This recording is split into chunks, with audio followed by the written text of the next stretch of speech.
My daughter-in-law called me a greedy, heartless old man. She stood over my son's fresh grave and accused me of stealing, all because I refused to give her the $40 million my son left behind. She thought I was a monster for demanding a DNA test on my own 6-month-old grandson. She had no idea I was just following my dead son's final wish. She had no idea what I already knew, and she certainly had no idea what those DNA results would unleash. The air in Mr. Harrison's office was thick enough to cut with a knife. It's been a week since I buried Andre, my only boy, and this room smelled of expensive mahogany old paper and a tension so heavy I could barely breathe. I am Augustus Gus Dubois, 72 years old.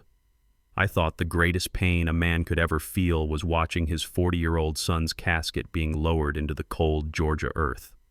I was wrong. There was one more layer of hell, and it was sitting right across the desk from me. My daughter-in-law Nicole held my 6-month-old grandson AJ on her lap. She was wearing a designer black dress, one I'm sure Andre paid for, but her face held no trace of grief. It was sharp, like broken glass. The baby Andre Jr. was asleep, completely unaware of the tragedy that brought him here, or the rot that was beginning to stink up this room. Mr. Harrison, my family's lawyer for 30 years, cleared his throat. The small sound echoed like a gunshot in the heavy silence. "All right," he began, pushing his glasses up his nose. "We are here for the reading of the last will and testament of Andre Dubois. I will be direct, as I know this is a difficult time for everyone." I gripped the armrests of the leather chair. Difficult. He didn't know the half of it. Harrison flipped a page. First, regarding the home in the Sweet Auburn neighborhood. Andre clearly states the property is solely owned by his father, Augustus Dubois, and remains as such. A small, almost silent hiss escaped from Nicole. It was my house, the one my wife Camille and I bought back in 1978, the house Andre grew up in. Him putting it in the will was just a formality, but I knew Nicole had always hated it. "Quaint," she called it once. Harrison continued. "Second, the 2023 BMW X5 is left to his wife, Nicole Dubois." Nicole's eyelids didn't even flutter. She expected that. "Finally," Harrison said, looking down at the paper, "the joint savings account held by Andre and Nicole Dubois with a current balance of $32,450.17 will be temporarily frozen per standard procedure to settle any outstanding debts, if any, before being fully transferred to the surviving party." 32,000. The silence shattered. 32,000. Nicole's voice was a razor blade slicing through the polite grief. "Are you kidding me, Harrison?" Mr. Harrison, a man who was always calm, looked flustered. "Mrs. Dubois, that is the number on the statement. 32,000. No!" Nicole slammed her hand on the desk, startling AJ awake. The baby began to cry. Andre was a vice president at a tech firm. He made $500,000 a year. 32,000. Is that all? She wasn't looking at Harrison. She was looking at me. Her blue eyes, cold and accusing, drilled right into me. "Old man," she hissed, forgetting the lawyer entirely. "What did you do with the money?" The baby was wailing now, but Nicole's voice was louder. I felt the blood drain from my face. "I am 72 years old. I just lost my only child, and I was being accused of theft by the woman he loved." "Nicole," I tried to say, my voice hoarse. "I didn't—" "What did you do?" she screamed, shooting to her feet. The chair scraped loudly against the hardwood floor. "Andre always told me you didn't trust me, that you thought I was a gold digger. You talked him into hiding it from me, didn't you?" For a second, her screaming faded and the mahogany room disappeared. I was pulled back to a damp Tuesday evening just 1 month ago. Andre had stopped by my house, a rare visit. He looked thin, stressed with dark circles under his eyes. He didn't stay for dinner. "Dad," he said, standing by the door, his coat still on. "I need to tell you something, and I need you to swear you'll keep this quiet." I'd nodded, a knot of worry tightening in my gut. I cashed out some of my company's stock options, the ones Mom left me plus the ones I vested. He took a deep breath. "Dad, I have $40 million. It's in a private investment fund separate from the joint accounts." $40 million. I nearly sat down. "Lord have mercy, son, that's a fortune." "Yeah," he said, and his eyes darted away. "I haven't told Nicole. I don't trust her, Dad." "Don't trust her?" I'd asked. "Andre, that's your wife, the mother of your son." I know, he said, his voice laced with pain. But she's been strange, always on her phone, always asking about finances. I got a bad feeling. If anything happens to me, he looked me dead in the eye, and that look was burning into my mind right now. You manage it. You protect it. It's Mom's legacy. Augustus. Nicole's voice snapped me back. Her face was red, and tears were streaming down her cheeks. Tears of rage, not grief. You were always jealous of us, she accused, her finger trembling as she pointed at me. You never thought I was good enough for your golden boy. You were jealous that we had a life you never had. You are a greedy, despicable old man. Mrs. Dubois, please. Mr. Harrison tried to intervene, but it was useless. And now what are you doing? You're trying to steal from your own grandson. She held up the wailing baby like a shield, like a weapon. Look at him. Look at Andre's son. You are taking food from his mouth. You are heartless. Greedy. Heartless. The words hung in the air. Me. The man who cashed in a retirement bond to pay for the down payment on the lavish wedding she demanded. Me. The man who played saxophone in smoky jazz clubs for 50 years to make sure Andre could go to college without a single dollar of debt. I was the greedy one. I stayed silent, gripping the chair's armrests. My silence wasn't weakness. It was the weight of a $40 million secret, the weight of a promise to my dead son. I couldn't speak. Not yet. If that's all, Nicole said, her voice dripping with contempt, then we're suing. I'll take you to court for fraud and estate theft. I will tell the entire world what kind of monster you are. She turned to Mr. Harrison. I want a detailed statement of every transaction Andre made for the last 6 months. I'll find where he hid the money. Mrs. Dubois. Mr. Harrison cleared his throat again, but this time his voice had a sharp edge. He stood up, adjusting his tie. Please sit down. Something in his tone made Nicole pause. She slowly lowered herself back into the chair, her anger replaced by a cautious curiosity. As I said, Harrison continued, flipping to another page in the binder, that was the last item in the joint will. However, there is one more item. I held my breath. This was it. Nicole leaned forward, her eyes locked on Harrison. 1 week before his passing, Harrison read, Andre Dubois established a separate irrevocable trust. It is titled the Dubois Legacy Trust. He paused, looking over his glasses, first at Nicole, then at me. It is funded by you, he said, with a total asset value of $40 million. If the silence before was heavy, this was a black hole. I could hear my own heart pounding in my chest. Nicole's eyes went wide. The anger was gone. The fake grief was gone. All that was left was pure, naked greed. She didn't even try to hide the smile that was forming at the corners of her mouth. 40 million. She had won. However, Harrison said, and his voice dropped to a serious, somber tone, this trust comes with a very specific, legally binding stipulation regarding its disbursement and its ultimate beneficiary. Mr. Harrison adjusted his glasses and read directly from the document. His voice was flat, betraying no emotion. The terms are as follows. All $40 million will be placed in the irrevocable trust. The entire principal and all interest generated shall be held for the sole benefit of my bloodline heir. He paused, letting the words settle. Bloodline heir. Harrison continued.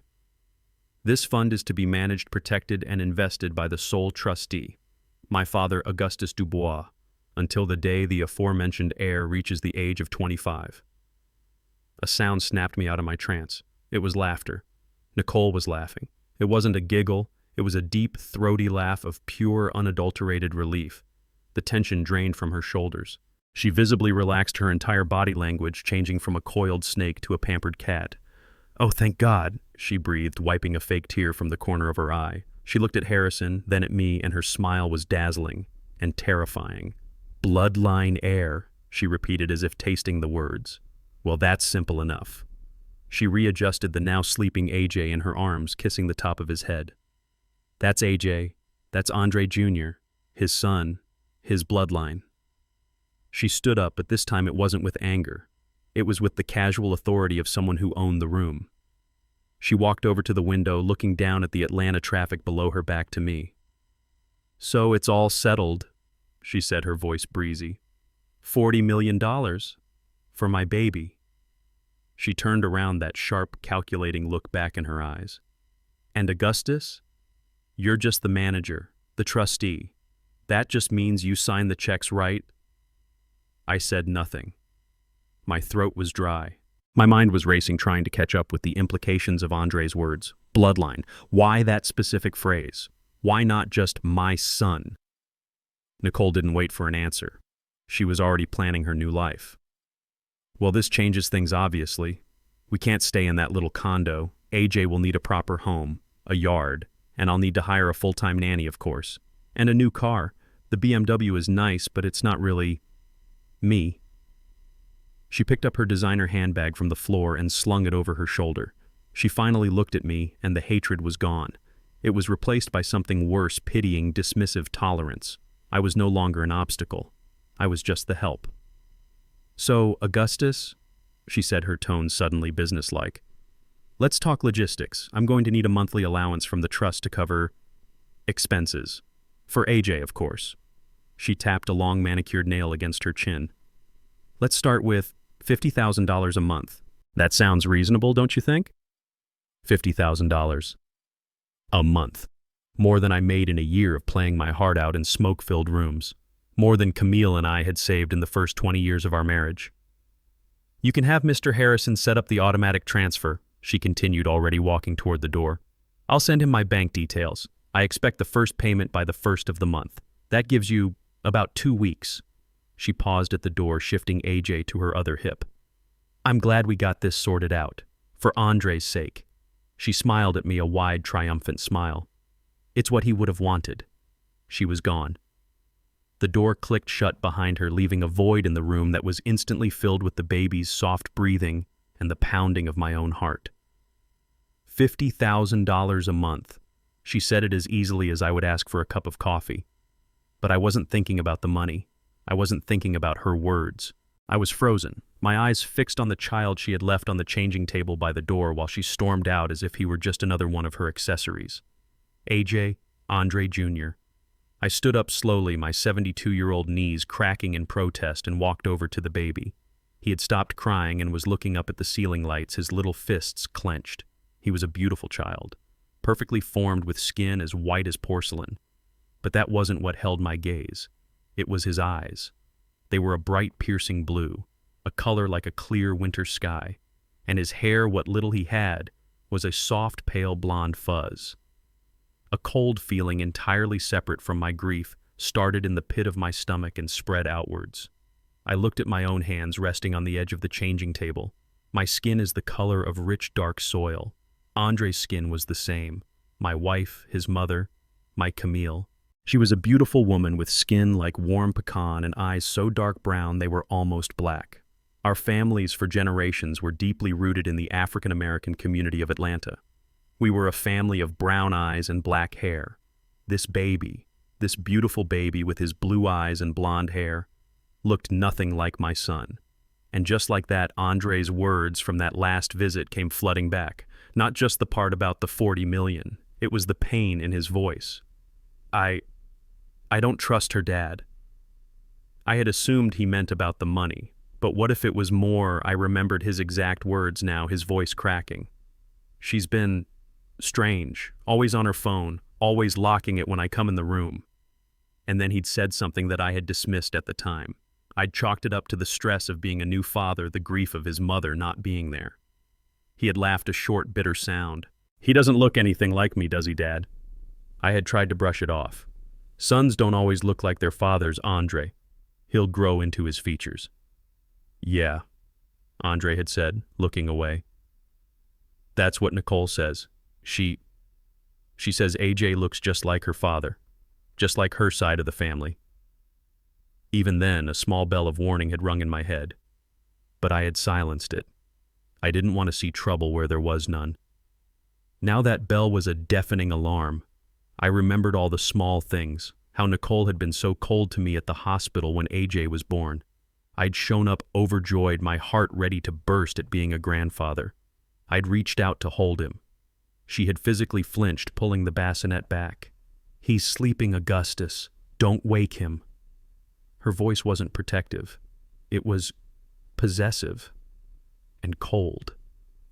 My son's stress, the bloodline heir clause, the baby's appearance, Nicole's icy coldness, and her immediate ferocious demand for $50,000 a month. The pieces were all there lying on the floor, and they were starting to form a picture so ugly, so monstrous, my mind recoiled from it. Bloodline heir. It clicked. It wasn't just fancy lawyer language. It wasn't a random phrase. It was a test. It was a message sent from beyond the grave. My son Andre in his final days had set a trap, and he had trusted me, his father, to be the one to spring it. She was at the doorway, her hand on the knob, that victorious smile still playing on her lips. She was ready to walk out and begin her new life funded by my wife's legacy. $50,000 a month. She had pronounced my sentence. I did not look at her. I kept my gaze fixed on Mr. Harrison, who was already gathering his papers, looking weary and defeated, ready to accept this new ugly reality. But Andre's words, "I don't trust her dad. You protect it." They were a shield. They were a weapon. My voice, when I finally spoke, was quiet, but it cut through the air like a razor. "Mr. Harrison." Nicole's hand froze on the doorknob. Harrison looked up, surprised I had spoken. I didn't raise my voice. I didn't need to. "You've been my lawyer for 30 years. You handled Camille's estate. You know her family's history." Harrison nodded slowly, a flicker of understanding in his eyes. "Yes, Gus, I do." "Then you know this isn't just about money," I said, my voice low and steady. "It's about legacy. It's about blood." I turned my head just enough to see Nicole out of the corner of my eye. She was rigid, her back still to me, but she was no longer leaving. I looked back at Harrison. "So I have one simple question for you as the executor of this trust." I took a slow, steadying breath. "How exactly does Georgia state law define proof of a bloodline heir?" The black hole of silence was back. The sound of the HVAC system, unnoticed before now, roared in my ears. Mr. Harrison set his papers down. He laced his fingers together on his desk. He knew exactly what I was asking. Nicole turned around, slowly. The triumphant smile was gone, wiped clean from her face. Her expression was one of pure blank confusion, as if I had just started speaking in a foreign language. What did you just say?" Harrison spoke before I could. "Legally, Mr. Dubois," he said, his voice now crisp and professional, all weariness gone. "In a trust with language, this specific proof would be required if any reasonable doubt is raised by the trustee. Reasonable doubt is a broad term, but in the case of a minor, given the amount of the estate, a judge would almost certainly grant a petition to confirm lineage." He paused. "The standard method would be a court-ordered paternity test." Paternity test. The words hung in the air. Nicole's face went from blank confusion to a dark mottled red. It was a terrifyingly fast transformation. Her eyes widened, not with surprise, but with something I couldn't place, something closer to panic. But the panic was instantly swallowed by a tidal wave of fury. "Proof!" she shrieked, her voice cracking. "Proof!" She dropped her handbag. It hit the floor with a heavy thud. The baby AJ, startled by the noise, began to cry again, a thin, terrified wail. "How dare you!" she screamed, stalking back toward the desk, jabbing a finger at me. "How dare you, you miserable old man! My husband isn't even cold in the ground. His son is right here in my arms, and you dare to ask for proof!" She was right in my face now, her own contorted with a rage that went beyond money. This was something else. This was raw, and it was visceral. "You are a monster!" she cried, tears of genuine fury streaming down her face now. "A heartless, disgusting monster. You're dragging your own son's memory through the mud. You're accusing me, his grieving widow. You're saying that I cheated on him." She laughed, a high, hysterical sound that made the hair on my arm stand up. "Is that what you think, Augustus? You think this isn't Andre's son because he has blue eyes? Is that your reasonable doubt?" I said nothing. I just met her gaze. My silence was my answer, and that silence seemed to break something inside her. "You are sick," she spat, her voice dropping to a venomous hiss. "You are a sick, cruel, racist old man. You never loved Andre. You just wanted to control him, and now you want to control his money. You want to take everything from his child, from your own grandson." She turned to Harrison. "You can't let him do this. This is harassment. This is emotional distress. I will sue you. I will sue both of you." Mr. Harrison simply raised an eyebrow. Mrs. Dubois, I am merely answering my client's question. As the trustee, Mr. Dubois has a fiduciary duty to the trust itself. The language is Andre's, not his. I don't care. Tom, she yelled, picking up her bag and the now screaming baby. This is insane. You will not traumatize my child. You will not lay a hand on him.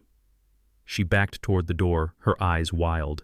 You called me greedy, Nicole, I said, my voice still quiet. You called me heartless. But if AJ is Andre's son, then you have absolutely nothing to fear from a test, do you? Her eyes locked on mine, and in that second beneath the rage I saw it. The thing I couldn't name before. It was pure, undiluted terror.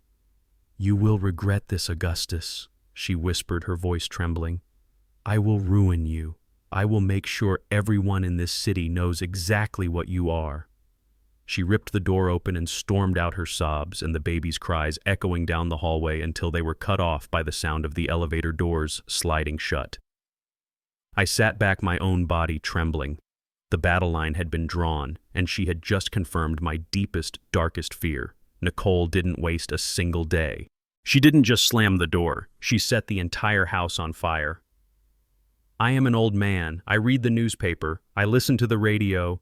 I do not live on the internet. I don't understand that world of instant public anger. Nicole did. It was her native language. It started 3 days after our meeting at Harrison's office. My neighbor, Mr. Henderson, who I've played chess with every Thursday for 20 years, knocked on my door. He wasn't holding a chessboard. He was holding his telephone, and his face was full of a sad, confused pity. Gus, he said, his voice low, you need to see this.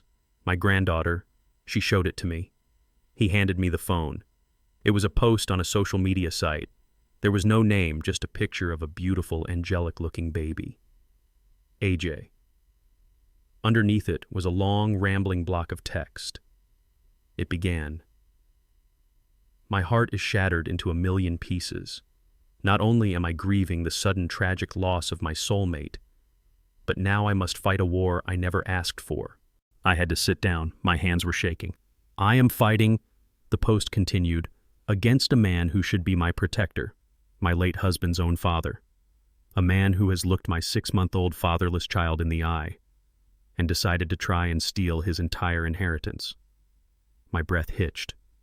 Steal. She used that word. He has access to everything and is using his power as trustee to withhold every penny, leaving a grieving widow and a helpless baby with nothing. The post went on describing a greedy, heartless old man consumed by jealousy who was now corruptly trying to disown his own blood to keep the money for himself. It never used my name. It never used Andre's name. It didn't have to. The details were just vague enough to be legally safe and just specific enough for everyone in our circle to know exactly who she was talking about.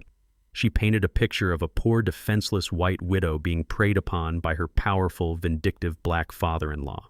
She knew exactly what she was doing. Gus, Henderson asked, his voice pulling me back. This ain't true, is it? I looked at my old friend. I saw the doubt in his eyes. The first crack. I just handed the phone back. I can't talk about it, Joseph. It's a legal matter. That was my mistake. My silence meant to protect Andre's secret was taken as guilt. By Sunday, the poison had spread. I've lived in Sweet Auburn my whole life. This is my home. These streets are my blood. I played my saxophone at the Royal Peacock before it closed. I know every shop owner on Auburn Avenue. They are my family, or so I thought. When I walked into the diner for my usual breakfast, the conversation stopped. It didn't just quiet down. It stopped. Dead. The clatter of forks and knives was the only sound. Ms. Betty, who has served me coffee and grits for 30 years, just nodded at me, her usual warm smile gone. She put my coffee down and walked away without a word. I sat there in my usual booth, and I had never felt so alone. I could hear them, whispers. That's him, Gus Dubois. Heard he's trying to get all the money. His own grandson. Can you imagine? Nicole, that poor white girl, all alone now. Grief does terrible things, makes a man crazy. Or maybe he ain't crazy. Maybe he's just mean. Mean. greedy, heartless. Nicole's words were coming out of my neighbors' mouths. I left my coffee untouched. I walked out of the diner and the talking exploded behind me like a grenade I had just outrun. I walked down the street where I taught Andre how to ride his bike. Men who used to wave, who used to call out, "Hey Gus, how's that horn playing?" They suddenly found something fascinating to look at in a shop window. They crossed the street to avoid me. In 3 days, Nicole had made me a monster in my own home. She had taken my 72 years of respective community of music and friendship and burned it to the ground. She had isolated me.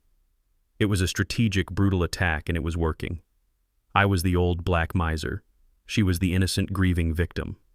The narrative was set. And as I sat alone in my house, the house Camille and I had built with love, the silence was deafening. I was a pariah, and I knew.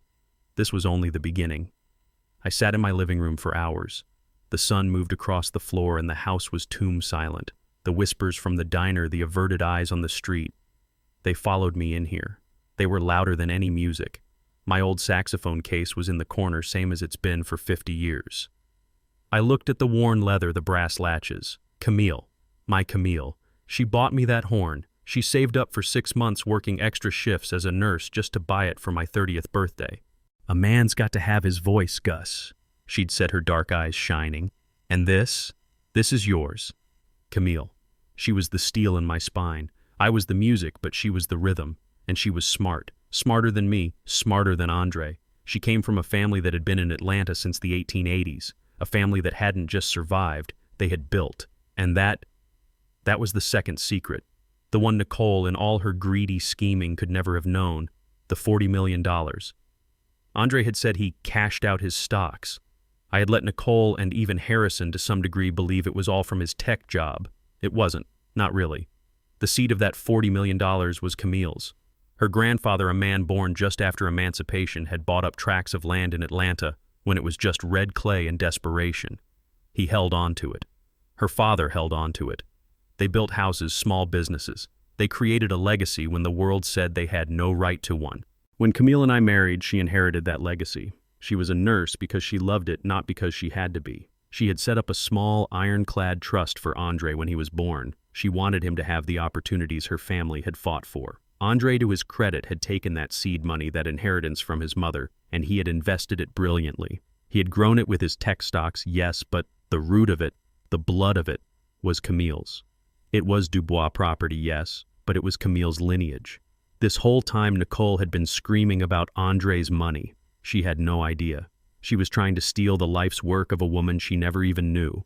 She was trying to take the legacy of Camille's grandfather, a man who had scraped a life from nothing and spent it on nannies and new cars. A new kind of anger, cold and clear, settled over me. It burned away the doubt. It burned away the fear of my neighbor's whispers. This wasn't just about my son's final desperate wish. This wasn't just about a paternity test. This was about Camille. This was about her bloodline. I was no longer just a grieving father. I was the protector of my wife's legacy, and I would not let that woman, that stranger, spit on my wife's grave and walk away with her family's history. My resolve hardened from grief into granite. I knew what I had to do. The whispers were one thing, the averted eyes in the diner another. Those hurt my heart. But the letter that arrived the next morning, that was an attack on my intelligence. It was delivered by a courier, not the mailman. A thick, cream-colored envelope with the embossed logo of a high-powered law firm downtown. I didn't even know Nicole had a lawyer. Clearly, she'd been busy.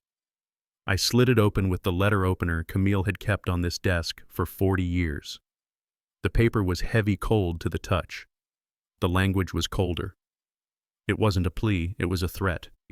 "Dear Mr. Dubois," it began, "we represent Mrs. Nicole Dubois in the matter of the estate of her late husband, Andre Dubois." It went on, full of legal words designed to scare an old man. Breach of fiduciary duty. Intentional infliction of emotional distress. Willful withholding of funds necessary for the care of a minor child. And then came the hammer. "We hereby demand the immediate release and disbursement of a monthly stipend of $50,000 from the Dubois Legacy Trust to our client. Furthermore, we demand a retroactive payment for the month immediately following Mr. Dubois' passing." It gave me 5 business days. 5 days to comply and release the funds. Failure to comply. I read aloud, my voice echoing in the empty room. Will leave our client with no choice but to file an immediate lawsuit seeking punitive damages, all legal fees, and your immediate removal as trustee for gross mismanagement and emotional cruelty. I set the letter down on the desk right next to a framed picture of Camille and a 10-year-old Andre at a baseball game. Gross mismanagement. Emotional cruelty. She was painting me as a criminal, all to get her hands on Camille's legacy. She thought that social media post would scare me. She thought this letter from this expensive downtown law firm would finish the job. She thought she was dealing with a sad, broken old man who would roll over to avoid a fight. She was wrong. She didn't know about Camille. She didn't know about the generations of strength that had been poured into that $40 million. She didn't know that I wasn't just protecting money. I was protecting my wife's honor and my son's last wish. My hand wasn't shaking. Not anymore. The fear was gone, replaced by a cold, sharp clarity. This was no longer a family disagreement. This was a war. And she had just fired the first cannon. I picked up the phone. It felt solid and heavy in my hand. I dialed the number for Mr. Harrison's office, a number I knew by heart. His secretary put me right through. Gus, Harrison's voice was cautious. Did you get a letter? I'm holding it in my hand, Mr. Harrison, I said. My voice was calm. It was the calmest I had felt all week. She's made her move. Now we make ours. Gus, are you sure? This firm, they play dirty. A public court battle will be... I'm sure, I interrupted, my voice as hard as granite. I'm not the one who has something to hide. She thinks I'm a greedy old man. It's time to find out who the real thief is. I took a breath. File the petition with the court. Do it today. We need that DNA test. And we need it under a judge's order. No more requests. No more talk. It's time. I had exactly 2 days of peace. 2 days of sitting in my silent house knowing the legal gears were turning. I was listening to an old Miles Davis record, trying to find a moment of solace in the music when I heard it. A car engine roaring down my quiet street, followed by the sound of tires screeching to a violent halt right in front of my porch. I knew that sound. It was the deep, angry growl of the BMW, Andre's BMW. I didn't even have time to stand up before the pounding began. It wasn't a knock. It was a physical assault on my front door. Boom, boom, boom. It sounded like she was using her fist or maybe her shoe. The whole doorframe rattled. Augustus, open this damn door. I know you're in there, you coward. I turned the record player off. The sudden silence was filled by her screaming. I walked slowly to the door. My heart was pounding, but it wasn't from fear. It was from adrenaline. The battle had come to my home. I unlocked the deadbolt and pulled the door open. She was a vision of pure, unadulterated rage. Her face was blotchy and red. Her expensive-looking blonde hair was a mess, as if she'd been pulling at it. Her eyes were wild. She wasn't holding the baby. This was not the grieving widow. This was a cornered animal. In her hand, she held a crumpled piece of paper, the court petition. You, she hissed, her voice hoarse from screaming. You dare! She didn't wait for an answer. She shoved the paper against my chest so hard I had to take a step back. You actually did it. You filed this filth. You're dragging me to court. You're dragging your own grandson to court. It's a petition, Nicole, I said, my voice low. It's to find the truth. Truth, she shrieked, her voice echoing through the quiet neighborhood. I saw Mr. Henderson peek out from behind his curtains. You want to talk about truth? You are a grave robber. That's what you are. My husband is dead. Your son is dead, and you are dancing on his grave trying to steal his money. This is not about stealing, I said, my voice firm. It's about protecting. Protecting what? She lunged, stopping just short of my doorway. Protecting your bank account. You are trash, Augustus. Just a sad, pathetic, greedy old man. Andre saw it. He always told me, my father, he's stuck in the past. He's bitter. He was right. God, he was so right about you. Her words were meant to cut, and they did. The idea of my son, my Andre, saying that. But I looked at the fury in her eyes, the desperation. This was a performance. A lie. Andre would be disgusted by you. She spat, her lip curling. He would be ashamed to call you his father. You're questioning his wife. You're questioning his child. What kind of monster does that? What kind of father does that to his dead son's memory? She was pacing back and forth on my small porch now like a caged tiger. You think I don't know what this is? You're jealous. You've always been jealous. Jealous of me. Jealous of the life Andre built for us, a life that was better than anything you ever gave him. You couldn't stand that he was happier with me than he ever was with you. This has nothing to do with jealousy, Nicole, I said. This is about the trust. This is about what's right. Right. She laughed a harsh, ugly sound. You want to know what's right? What's right is for a father to help his son's widow not attack her. What's right is for a grandfather to love his grandson, not try to make him a bastard. You are despicable. She was running out of words, choking on her own rage. She looked at me standing there calmly in the doorway, and my calm, my refusal to scream back, it seemed to drive her even crazier. You think you're going to win, she hissed, stepping so close I could smell the expensive perfume on her. You think you can just file a piece of paper and take my son's inheritance? You are a lonely old man from a dying neighborhood. I am a grieving widow. Who do you think a judge is going to believe? She jabbed the crumpled petition at me one last time. You started this war, Augustus, but I am going to finish it. You are going to wish you had just crawled back into this dusty old house and died. You will lose everything. You hear me? Everything. I just looked at her. I didn't raise my voice. I didn't move. Are you finished? I asked. Her mouth dropped open. She had expected me to yell, to cry, to slam the door. She had not expected me to be a stone wall. Get off my property, I said each word low and clear. Her face turned a shade of purple I had never seen before. She was trembling with a rage so profound she couldn't even speak. She let out a sound, a frustrated scream from the back of her throat, and then she said it. As she stood there screaming, vibrating with a rage so profound it seemed to shake my porch, my mind drifted for just a second. I was pulled back 8 years. Andre so proud, so nervous, standing right where she was standing now. Dad, this is Nicole. I had smiled, extended my hand. It's a pleasure to meet you, Nicole. Welcome to our home. I'll never forget the way she looked around. She didn't say a word. She just scanned. Her eyes swept over my living room, over Camille's furniture, over the framed photos of Andre growing up, and her upper lip gave the tiniest, almost imperceptible curl. Contempt. That's what it was. Pure, unadulterated contempt for my dusty old house. From that day on, I watched my son, my smart, successful son, twist himself into knots trying to win her approval. He was a moth to her flame. He bought a new car, the BMW, because she said his old one was embarrassing. He moved them into a high-rise condo I knew he couldn't comfortably afford just because she wanted the view. He stopped coming around Sweet Auburn making excuses.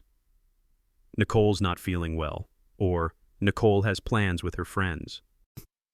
He was slowly, systematically cut off from his own roots, all to please a woman who I saw clearly now had never respected him. Her screaming brought me back to the present. Despicable! You are despicable! I looked at her, this creature of rage, and the memory of Andre's desperate-to-please face gave me strength. I did not raise my voice. I did not match her fury. I just let her finish, let her run out of air. When she was finally just panting, her chest heaving, I spoke. My voice was quiet, and that, I think, is what terrified her the most. I will ask you one question, Nicole, I said, meeting her wild gaze. It's a simple one. You say I am a monster. You say I am heartless and greedy. You say I am dishonoring my son. I paused, letting the silence stretch. But if AJ is Andre's son, I said, if he is my grandson, then what exactly are you so afraid of? A little test just confirms the truth and you get $40 million. You have nothing to fear at all. I let the last part hang in the air between us. Unless you are hiding something. It was as if I had thrown a bucket of ice water on her. The red-hot rage vanished, replaced by a chilling, stark white panic. Her eyes widened. Her mouth opened, but no sound came out. She had been on offense, screaming, attacking. She had no defense for a simple, logical question. And in that split second of pure, unfiltered terror, she made the mistake that would change everything. He, she stammered, taking a step back, her hand flying to her throat. He already knew. He knew. And he accepted it. She screamed the words. They echoed in the quiet street. I froze. My blood turned to ice water. The world seemed to stop. I could feel my own heart stop beating for a second. The question I had, the suspicion, it was nothing compared to the abyss that just opened up at my feet. Knew what? I whispered, my voice hoarse. What? Did Andre? No, Nicole. Her face. Oh, her face. The moment the words left her mouth, she knew. She knew what she had done. The panic turned into a kind of catastrophic horror. She looked like she wanted to pull the words right back out of the air. I... She looked around wildly like a trapped animal looking for an escape. Nicole, I said, taking a step forward, my voice hardening. What did my son know? She didn't answer. She just turned and fled. She scrambled down my porch steps, fumbling for her keys. She ripped the BMW's door open, threw herself inside, and roared the engine to life. She backed out of my driveway so fast she nearly hit Mr. Henderson's mailbox, her tires screaming in protest. I stood there, my hand gripping the doorframe, my knuckles white. She was gone, but she had left her confession hanging in the air. He knew. Knew what? Knew what, and accepted it. What had my son been living with? What had he died with? The mystery of the $40 million suddenly seemed small. A new, darker question had taken its place. The courtroom was not like the ones on television. There were no grand wooden panels or crowds of spectators. It was a small, sterile hearing room painted a dull government beige. The air conditioning was too high, and I could feel a draft on the back of my neck. I felt small, and my best Sunday suit felt cheap and out of place.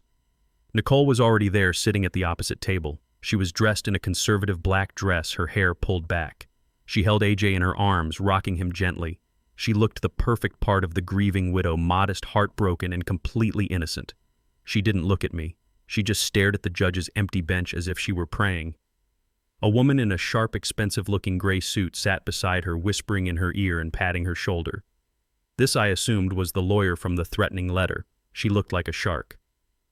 Mr. Harrison sat beside me, his binders neatly stacked. He just looked at me and nodded once. Gus, stay calm. Don't speak unless the judge asks you a question. Let me handle this. A woman entered and a man said, All rise. The judge, a no-nonsense African-American woman in her late 50s with sharp eyes and a tired expression, sat down. Judge Alana Reeves presiding. I have read the petitions. This is the matter of the Dubois Legacy Trust. Counsel, I have 10 minutes per side. Ma'am, she said to Nicole's lawyer, you're the one filing the complaint against the trustee. You may begin. Nicole's lawyer stood up. Her voice was smooth, practiced, and dripping with false sympathy. Thank you, Your Honor. What we have here is not a complex legal dispute. It is a simple human tragedy, being turned into a nightmare by an act of unconscionable cruelty. She gestured toward me not with anger, but with a sad, disappointed look. Your Honor, my client, Mrs. Dubois, lost her husband in a horrific accident just weeks ago. She is a new mother, she is a widow, she is grieving, and at the moment when she should be supported by her family, she is instead being attacked by her father-in-law, Mr. Augustus Dubois. Nicole, right on cue, let out a small, quiet sob and clutched AJ tighter. The lawyer continued. Mr. Dubois, in his grief, or perhaps in his greed, we don't know which, has frozen all access to the funds her late husband set aside for her and her child. He is, in effect, holding this poor fatherless baby's future hostage. My hands clenched into fists under the table. Liar. And now, the lawyer said, her voice rising with indignation, he has filed this obscene petition, a petition to force a 6-month-old baby, his own grandson, to submit to a DNA test. It is a disgusting, baseless accusation. It is harassment. It is a grieving man lashing out and attempting to control the one thing he has left, the money. We are asking the court to deny his petition and to remove him as trustee for inflicting such severe emotional distress on a grieving family. She sat down. The room was silent. She had painted the perfect picture. I was the monster. Mr. Harrison stood up slowly. He buttoned his jacket. He did not look angry. He looked like a lawyer. Your Honor, he began, his voice calm and factual. No one in this room disputes the emotional tragedy of Mr. Andre Dubois' death. It is heartbreaking. He paused, then looked directly at the judge. But we are not here today to discuss feelings. We are here to discuss fiduciary duty and $40 million. The judge's expression didn't change, but her eyes sharpened. Mr. Augustus Dubois did not ask to be in this position, Harrison continued. He was appointed trustee by his late son, a son who in the final week of his life created a $40 million trust with one very specific, very unusual, and very legally binding phrase. He picked up a paper. The trust is not for my son. It is not for my child, Andre Jr. It is, and I quote, for my bloodline heir. Harrison let the words hang in the air. That is precise legal language, Your Honor, and language that precise is not accidental. It is intentional. Mr. Dubois, as trustee, is not acting out of cruelty. He is acting out of a legal obligation to the trust itself. He is obligated to confirm the identity of the beneficiary. This is not, Harrison said, his voice firm, a matter of $32,000 in a joint bank account. This is $40 million.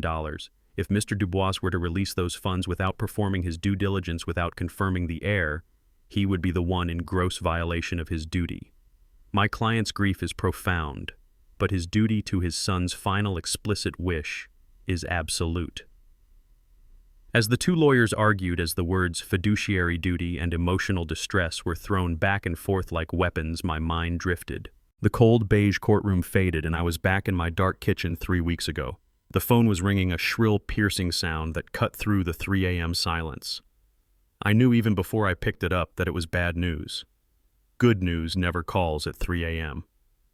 Mr. Dubois, a flat professional voice said. This is Officer Miller, Atlanta PD. I'm afraid I have some bad news about your son, Andre. My heart seized. Is he okay? There was a pause, the one you never want to hear.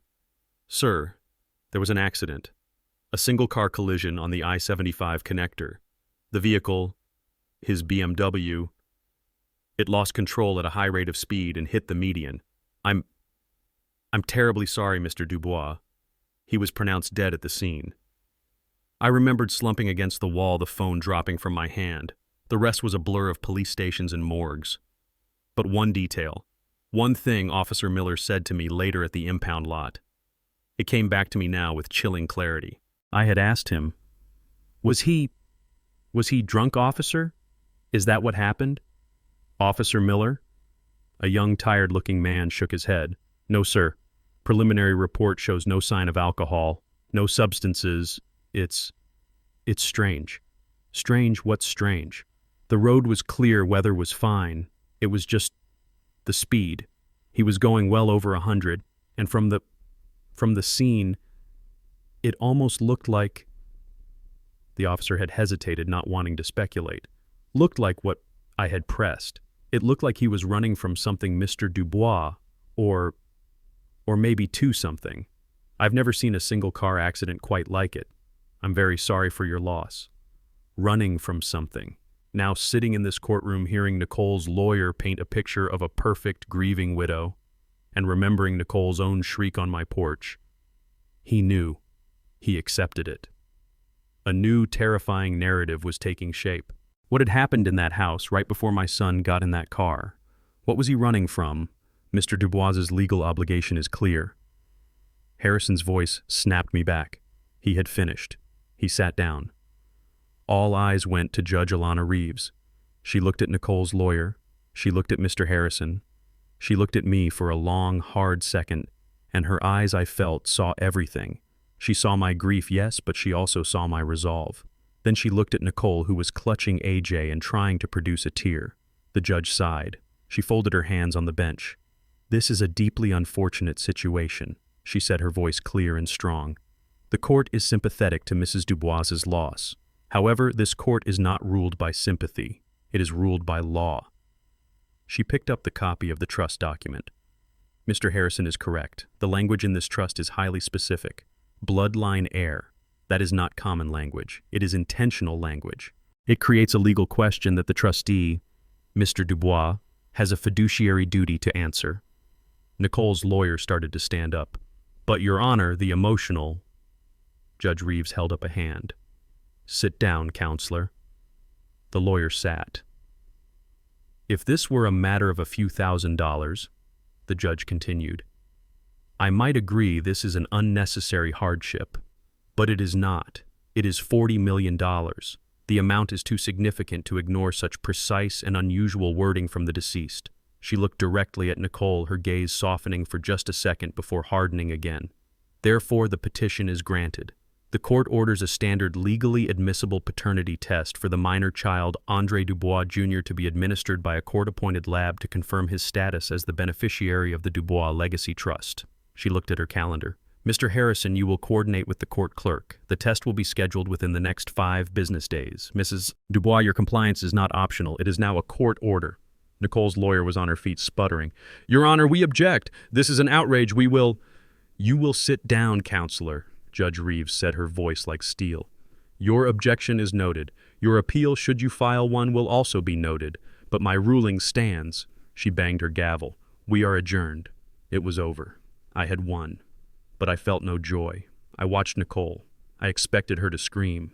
I expected her to yell, to faint, to make the same scene she had made in Harrison's office and on my front porch. She did none of those things. As the judge said, petition is granted. All the color drained from Nicole's face.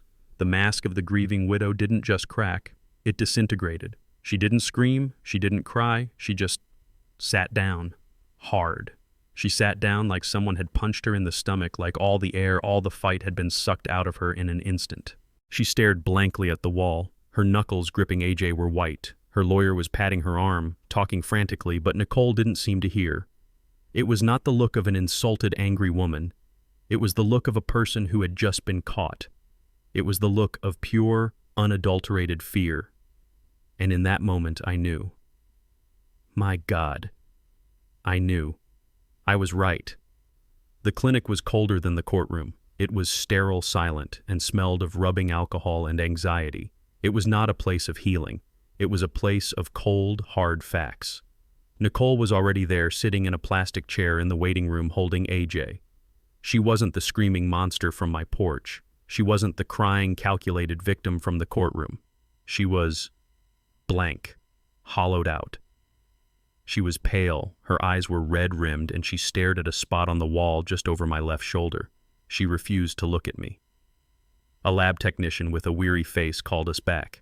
This will be quick, she said, her voice muffled by a surgical mask. She laid out her sterile kit on a metal tray. The sound of the plastic crinkling was loud in the small room.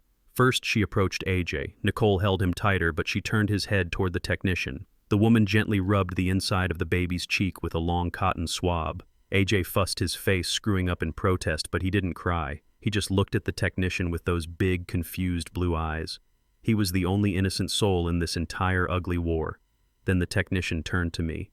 Mr. Dubois, I opened my mouth. The scrape of the swab against the inside of my cheek felt abrasive, a deep violation. I felt like a criminal. I felt like the monster Nicole had accused me of being. And the paternal sample, the technician asked, looking at her clipboard. From the medical examiner's office. I reached into my inner coat pocket. Mr. Harrison had given the sealed container to me that morning. It was an official clinical-looking plastic vial. It was labeled with a case number and my son's name. Andre Dubois. I placed it on the sterile metal tray. It landed with a small, definitive click. It felt impossibly heavy, like it weighed 1,000 pounds. It was a piece of my son, a piece of his body, and I was using it as a weapon. Nicole made a sound, a small, choked gasp as if someone had punched her. Her blank expression finally broke. She looked at the vial and then at me. Her face wasn't angry, it wasn't sad. It was disgusted. It was a look of profound, bottomless contempt. She looked at me as if I were a buzzard picking at a fresh grave. The technician, ignoring the tension, placed my swab and AJ's swab into separate tubes and then placed all 3 samples into a single biohazard bag. She sealed it with a strip of red tape. She had us both sign a chain of custody form. My hand was shaking so badly I could barely write my name. The results will be sent directly to the presiding judge and to both legal counsels within 48 hours, she said, not meeting anyone's eyes. And that was it. Nicole, without a single word, picked up the baby carrier, turned, and walked out of the room. I watched her go. The adrenaline that had carried me through the courtroom, through the confrontation on my porch, through the sterile procedure at the clinic. It all evaporated. The second the clinic door closed behind me, I was hollow. I drove home. I don't remember the drive. I walked into my house. The click of the front door locking echoed in the silence. I was no longer a trustee. I was no longer a fighter for Camille's legacy. I was just a 72-year-old man completely and utterly alone in a house that was too big for him. I slumped into my armchair, the one Camille always used to say I would be buried in. The old fabric groaned. I stared at the photograph on the mantelpiece. It was Andre. He was 10 years old, missing his 2 front teeth, holding up a Little League trophy. He was grinning from ear to ear, a wide, uncomplicated, beautiful grin. His eyes were dark brown, just like mine, just like his mother's. "What am I doing?" I whispered to the empty room. The words sounded insane. I just left a clinic where I submitted a sample of my dead son's DNA to prove that his own child is not his. A wave of shame so heavy it felt like I was drowning washed over me. Nicole's words from the porch, the ones I had dismissed as rage, came back to me, and this time they stuck. Grave robber, monster. Andre would be disgusted by you. What if she was right? I've lost my son, my only child. He is gone. He is gone forever. And what am I doing with my grief? I'm not mourning him. I'm not honoring his memory. I am digging. I am tearing his life apart piece by piece, looking for what money Camille's legacy. Did any of it matter? Did any of it really matter? Andre was gone. Maybe Andre did know. That awful thought, the one she had screamed. He knew, he accepted it. Maybe it was true. Maybe Andre knew AJ wasn't his and he loved him anyway. Maybe he accepted it. Maybe he loved that little boy and he loved his wife despite her lies. Maybe he was just trying to hold his broken family together. And here I come, his father, a bitter, jealous old man using his money and his legacy to destroy the very family he was trying to protect. I felt a sob build in my chest, the first real ragged sob since the funeral. I was destroying my son's memory. I was staining his name. I was turning his child, innocent or not, into a legal exhibit. For what? For $40 million I didn't even want. I was alone. My neighbors thought I was a greedy monster. My daughter-in-law, a liar or not, saw me as a ghoul. And my grandson, that little blue-eyed baby, I would never know him. If he was Andre's, I had just committed an unforgivable sin against him. If he wasn't, what then? I had just proven my son's life was a lie. There was no victory here. There was no winning. There was only loss. Loss piled on top of loss. I buried my son, and now I was burying his honor. I looked at the phone on the side table. I was going to call Harrison. I was going to tell him to stop everything. Let her have the money. Let her have it all. I didn't care anymore. I just wanted the pain to stop. I just wanted to be a grieving father, not this. My hand was shaking as I reached for the phone. I was going to do it. Call Harrison. Tell him to drop the petition. Tell him to release the funds. I didn't care about the money. I didn't care about being right. I just wanted peace. I just wanted to mourn my son. My fingers were just brushing the cold plastic when the phone suddenly shrieked, exploding into the silent room. I jumped, my heart leaping into my throat. I stared at it ringing on the table. Who could be calling me? No one called me anymore. I picked it up. Hello, Gus. It was Harrison. His voice was not calm. It was sharp, urgent. Thank God I caught you. I was just about to drive over. Harrison, what is it? Are the results in? No, he said, his voice tight. Not the results. It's Nicole. She's at the downtown branch of the bank that holds the trust. Right now. I blinked, confused. At the bank? Why? She's not just at the bank, Gus, Harrison said, and I could hear the anger in his voice.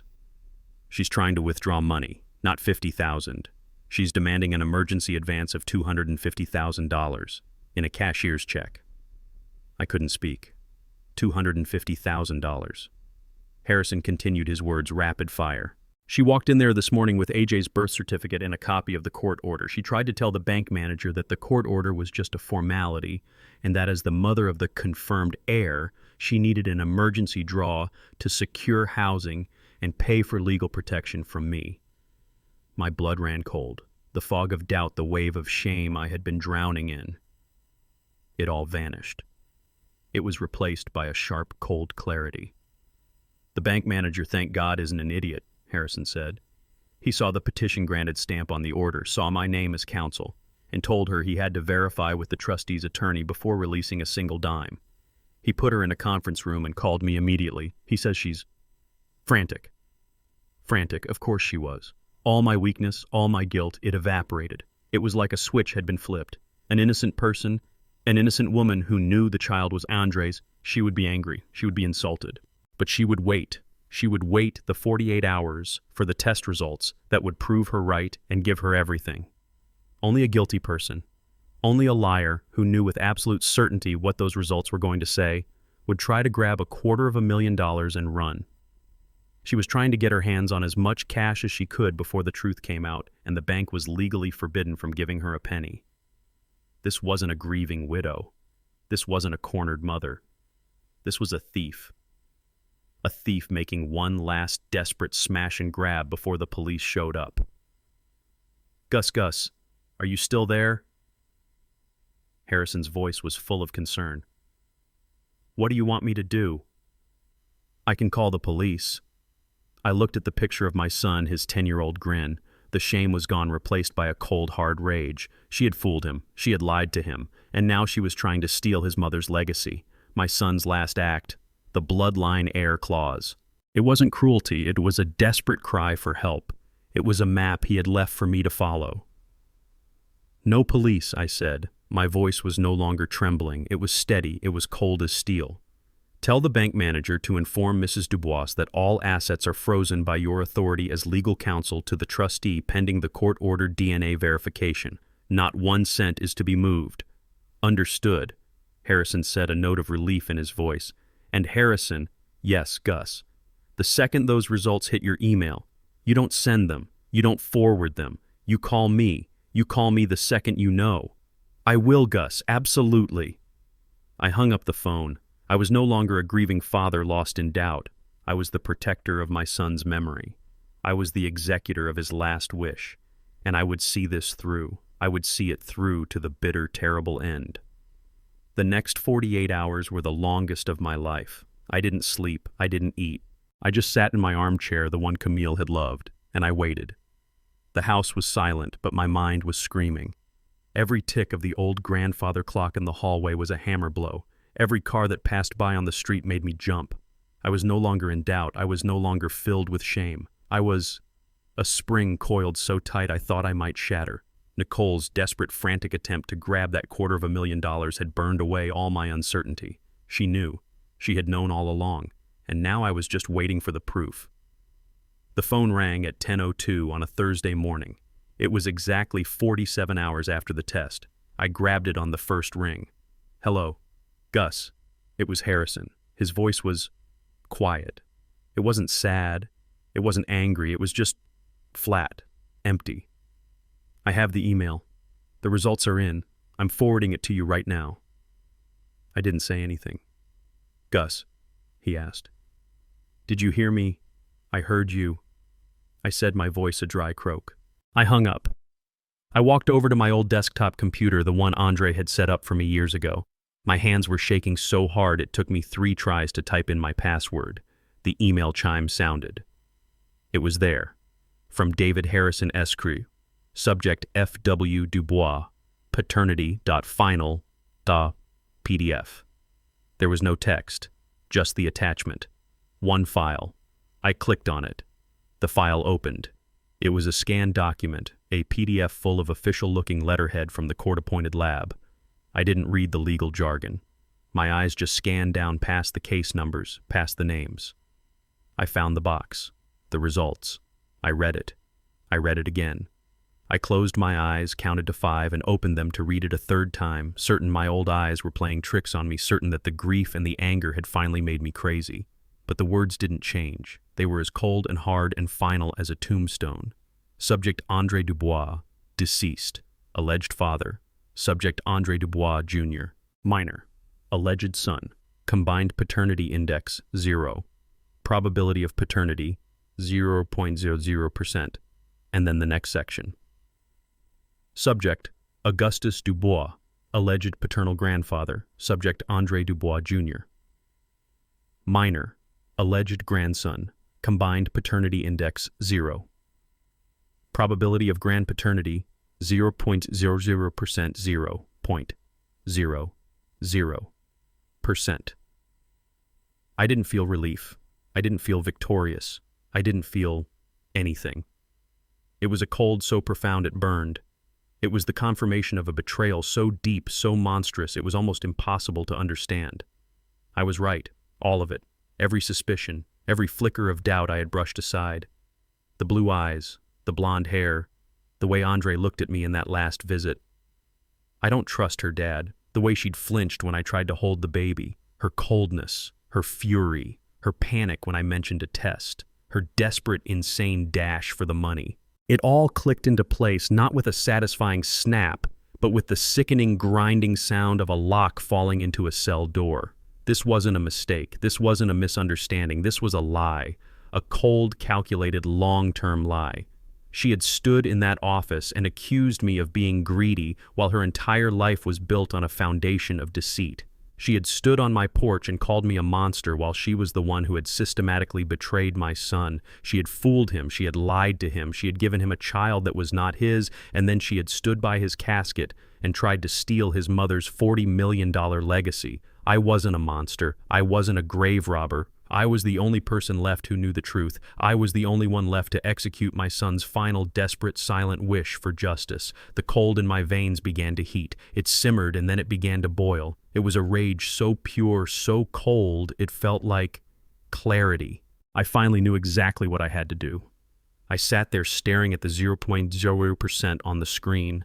The letters and numbers swam, then snapped into sharp, terrible focus. The rage I felt was so cold, so pure, it was like a block of ice forming in my chest. It wasn't the hot, messy rage I had seen from Nicole. It was a focused, righteous anger, an anger for my son. And with that cold clarity, the entire tragic story laid itself bare in my mind. The pieces didn't just fit, they locked together one by one, building the cage of truth that Nicole had been so desperate to keep hidden. I finally understood. I understood everything. It started with my son Andre, my boy. Smart, successful, but soft. He was always soft. He wasn't a fighter. He was a pleaser. He spent his whole adult life trying to please that woman, a woman I now knew had been lying to him from the start. He must have found out. Maybe he had his own suspicions. The blue eyes, the blonde hair, the whispers he'd heard. Or maybe he'd overheard a phone call. Maybe he'd seen a text message. It didn't matter how. The how was just a detail. The fact was, Andre knew. He knew that child AJ was not his. And what did he do? My son, he didn't confront her. He didn't scream, he didn't throw things, he didn't hire a pit bull lawyer to file for a scandalous divorce. That wasn't his way. He wouldn't have been able to stand the shame, the public fight, the humiliation. He was a proud man, but he was a quiet one. So he made a plan, a quiet plan, a brilliant, devastating, secret plan. First he came to me, his father. He sat in this very house. Dad, I have 40 million. I don't trust her. He wasn't just talking about money. He was testing the waters. He was securing his most important piece, a trustee. Someone he knew, loved, and trusted absolutely. He was putting his legacy, his mother's legacy, into my hands for safekeeping. You protect it, he'd said. It was a plea. Second, he went to Harrison. Not with me. Alone. He didn't just write a simple will. He had his lawyer build a fortress, an irrevocable trust, and he armed it with a single lethal weapon. A phrase so specific, so unusual, it was a time bomb waiting for the right person to find the timer. Bloodline heir. It wasn't a suggestion, it was an order. It was a test. It was the only way Andre could disinherit Nicole and the child of her affair without ever having to accuse her to her face. He knew he wouldn't live forever. He knew something might happen.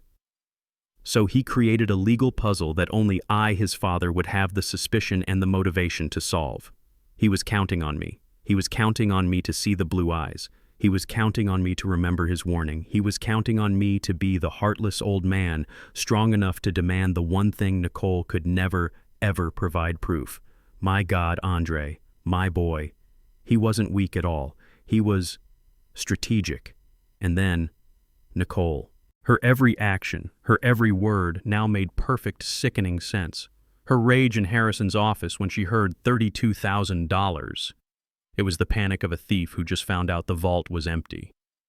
Her pure greedy joy when she heard 40 million. She thought she had won. Her fury, her absolute terror when I asked for proof.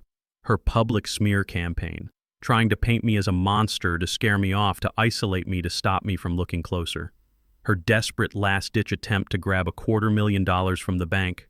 A classic smash and grab. She knew the test results would come back 0.00%. She was trying to get out of town before the bomb went off. Every move she made was the move of a guilty woman cornered. And then her shriek on my porch. The mistake that confirmed it all. The words that now echoed in my head like a gunshot. He knew. He already knew, and he accepted it. She had lied. He hadn't accepted it. He had done the opposite. He had plotted precisely to make sure she got nothing. He had used his mother's legacy as a shield to protect it from her. The coldness in my chest grew. The grief I felt for my son's death was still there, but it was now overshadowed by a burning, furious grief for his life, for the lie he must have been living. And that led to the last, darkest piece. The piece that was still missing. The 3 a.m. phone call. The single car crash. The BMW going over 100 miles an hour. Officer Miller's words. It looked like he was running from something. He knew. My mind connected the two things, and the implication was so terrible I had to grip the arms of my chair. This wasn't just a story of infidelity and financial theft. This was the story of Andre's last night on Earth. What happened in that condo? Did he finally confront her? Did she admit it? Did she throw her final desperate words at him? He knew. Is that what he was running from? Was he running from her? From the final catastrophic collapse of his entire life? Had her poison her lies? Had they driven him into that concrete median? My sorrow for my son's loss was gone, completely consumed by this new terrible rage. This wasn't just about money. This wasn't just about a lie. This was about justice. This was about the truth of my son's final moments. The 0.00% on that screen wasn't an ending. It was just the beginning. I had the what. Now I needed to find out how and why. I picked up the phone and called Harrison. My voice was steady. Set up a meeting, I said. Tomorrow, 10 a.m., our office. Tell her I'm ready to discuss a settlement. It was the only lie I had told in this entire process. It was the bait, and I knew she would take it. The next morning I was in Harrison's conference room at 9:30, the same room where this had all begun. This time I was not a grieving father, I was an executor. I held one file in my hand. It contained one single piece of paper, the DNA report. At 10:05 she walked in. She was 5 minutes late.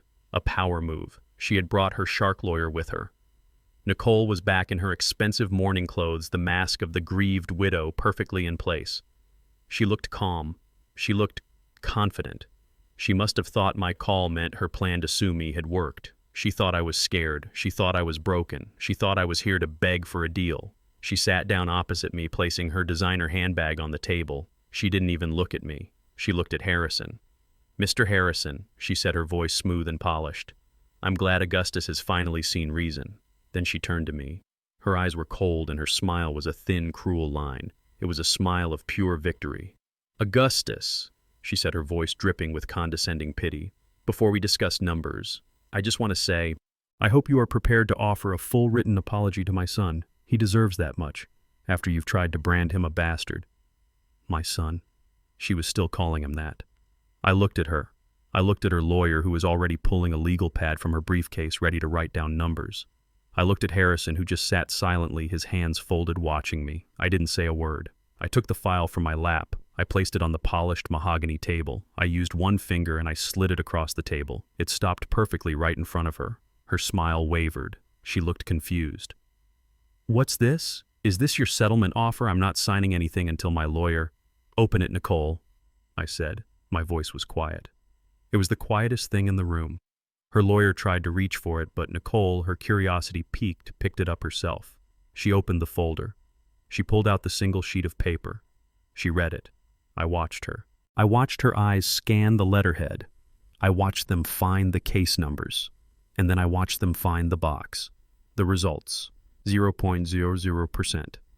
The transformation was profound. It was not a movie. It was not a slow-motion collapse. It was a complete disintegration. First, there was just nothing. A blankness. The smile froze on her face, a grotesque mask that her brain had forgotten to take off. Her eyes read the line again. And again, the muscles in her face began to twitch. I don't understand, she whispered. This is fake. This is a fake. You faked this. It's a court-ordered test, Nicole, Harrison said, his voice cutting in sharp and final. The results were sent directly from the lab to the judge. And to me, it's not a fake, it's the truth. The mask of the grieving widow, the mask of the confident victim, the mask of the angry mother, it didn't just crack. It fell off. It shattered on the floor, leaving behind the raw, ugly, terrified truth of the woman underneath. Her face, which she had worked so hard to control, just collapsed. Her mouth fell open. Her eyes, those cold blue eyes, went wide with a terror so absolute, so animalistic, it chilled me to the bone. The blood drained from her face, leaving her a pale, waxy gray. She started to tremble, a low, vibrating tremor that began in her hands and spread to her entire body. "No," she whispered. It was a pathetic sound, the sound of a trapped animal. "No. No. No, no, no, no. AJ is not my grandson, Nicole," I said, my voice cutting through her desperate litany. I stood up, placing my hands on the table. "And he is not Andre's son." She looked up at me, and for the first time, I saw her. Not the widow, not the daughter-in-law. I saw the liar, the thief, the woman who had systematically destroyed my son. "You called me greedy," I said, my voice low, but it filled the room. "You called me heartless. You stood in my community and you called me a monster. You, a woman who came into my son's life, who lied to him, who betrayed him, who put another man's child in his arms." Her lawyer finally spoke. "Now, Mr. Dubois, these are serious." "Be silent," I roared, and the lawyer flinched back as if I had struck her. My gaze never left Nicole's. "You stood by my son's casket with another man's baby, and you tried to steal his mother's legacy. You tried to steal Camille's legacy. I had to stop my own rage choking me. "You," I finally managed to say, "are the monster." Nicole just stared at me, her entire body shaking her face, a ruin of her own lies. She was broken, she was caught, and she knew I wasn't finished. Her lawyer, the shark, finally found her voice. "Mr. Dubois, this is highly irregular. These results, we will contest them. This is slander. You have no right to—" "Right." I cut her off, my voice a low growl that silenced her instantly. I didn't look at her. I looked only at the broken woman in the chair. "You want to talk about rights?" I leaned forward, my hands flat on that table, the table where she had come to collect her prize. "You called me greedy," I said, my voice shaking with a controlled fury. "You who planned to live a life of luxury on $40 million that was never yours. You called me heartless," I continued, each word a hammer blow. "You who stood in a room with my son's lawyer and pretended to grieve while your only thought was how fast you could get your hands on his money. You called me a monster." My voice rose, the dam of my grief and rage finally breaking. "You, a liar. A woman who stood by my son's casket, who watched me throw dirt on his grave. You stood there holding another man's child in your arms, and you let me believe he was my grandson. You let me believe I had a piece of my son left. You are a thief, Nicole, not just of money. You are a thief of memory, a thief of blood." She was sobbing now, but they were dry, ragged sounds of panic, not remorse. Augustus, please. Please, you want to say please.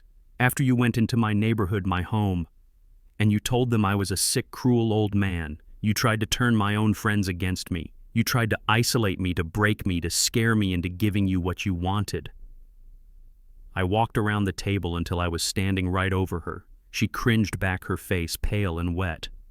"And all of it, was to steal the one thing my son, my wife, had ever asked me to protect. You weren't just trying to steal Andre's money. You were trying to steal Camille's legacy.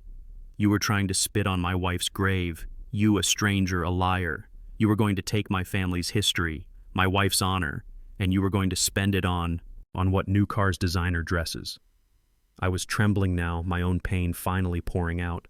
I sat in my house, alone, hating myself. I thought I was the monster. I thought I was dishonoring my son. I almost gave in. I almost gave you everything, just to make the pain stop. I pointed a shaking finger at her. But Andre, he was smarter than you. He was smarter than me. He knew. He knew what you were. This made her look up, her panicked eyes locking with mine. He knew, didn't he? I accused, my voice dropping to a whisper, but it was more menacing than any scream.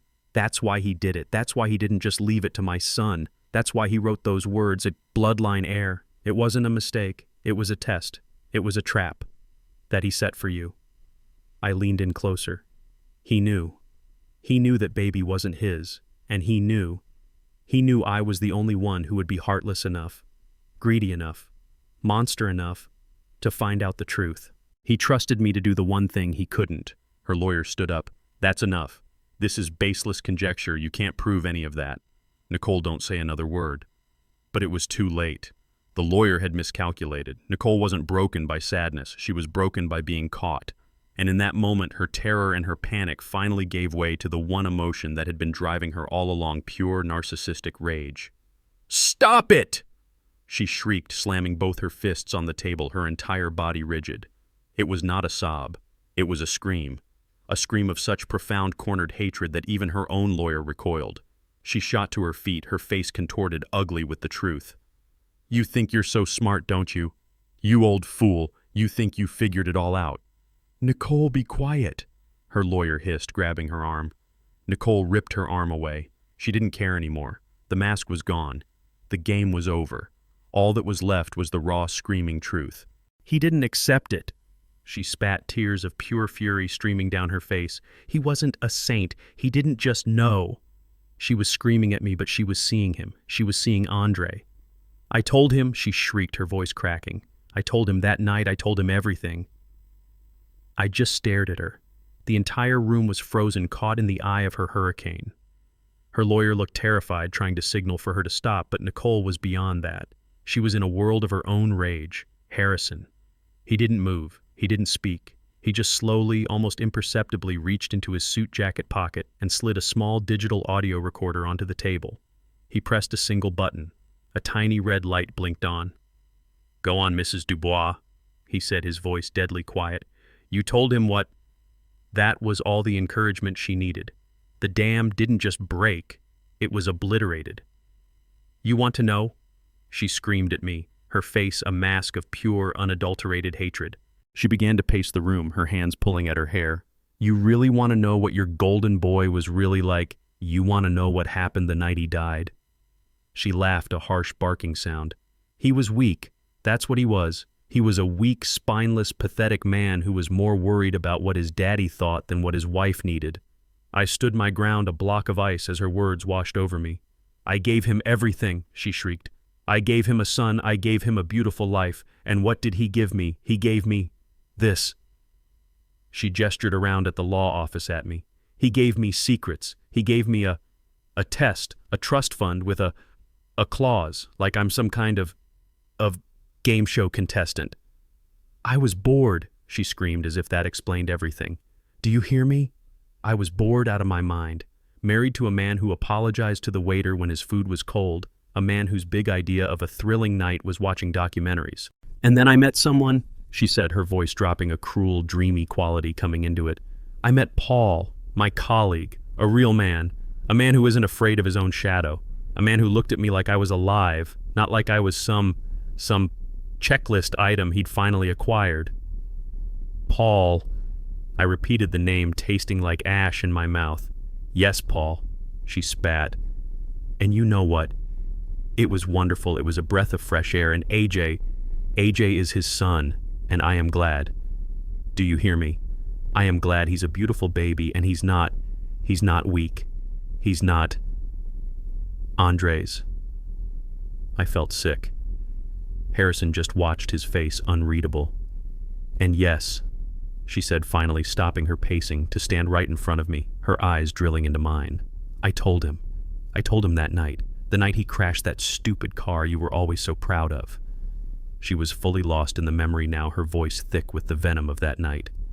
"He came home late."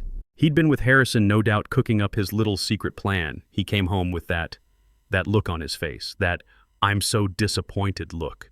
And I couldn't take it. I couldn't live one more second as his sad, perfect little wife. So I told him. I said, "I want a divorce, Andre." She mimicked his voice, a high, pathetic whine. What are you talking about, Nicole? What about our family? What about AJ?" And I laughed. I laughed right in his face. "Our family," I said. "This isn't a family, this is a prison. And AJ, he's not your son, Andre, he's not yours, he's Paul's." I watched horrified as a small, cruel smile played on her lips at the memory. "You should have seen his face, Augustus. All that calm, it broke. I told him I was in love with Paul. I told him I was leaving. I told him I was taking my son, and I was going to be with a man who actually deserved me." I finally found my voice. "And what did he say?" I whispered. Her smile vanished. The rage was back hotter than before. He didn't beg. He didn't cry. He just looked at me. And it wasn't his face anymore. It was yours." She jabbed a finger at me. "It was your cold, dead, judgmental face. And he laughed. He laughed at me. He said, 'You think you're smart, don't you?'" She was panting now, reliving the fight blow by blow. "And he told me about the trust. He told me he'd known for months. He said, 'You will not get a cent, Nicole, not 1 cent of my mother's money. You think I'm stupid? You think I'd let he called me a whore, his own wife." I flinched. "Andre, my son. He said, 'The trust is locked. It's for my bloodline. And you have no bloodline here.' He said, 'You will get nothing.'" She was screaming, spittle flying from her mouth. "He said he was going to his lawyer. He said he was going to have me arrested for fraud. He said he was going to take AJ from me. He grabbed his keys. He grabbed the keys to that damn BMW, and he looked at me one last time, and he said, 'You will burn for this, Nicole. You will get nothing.'"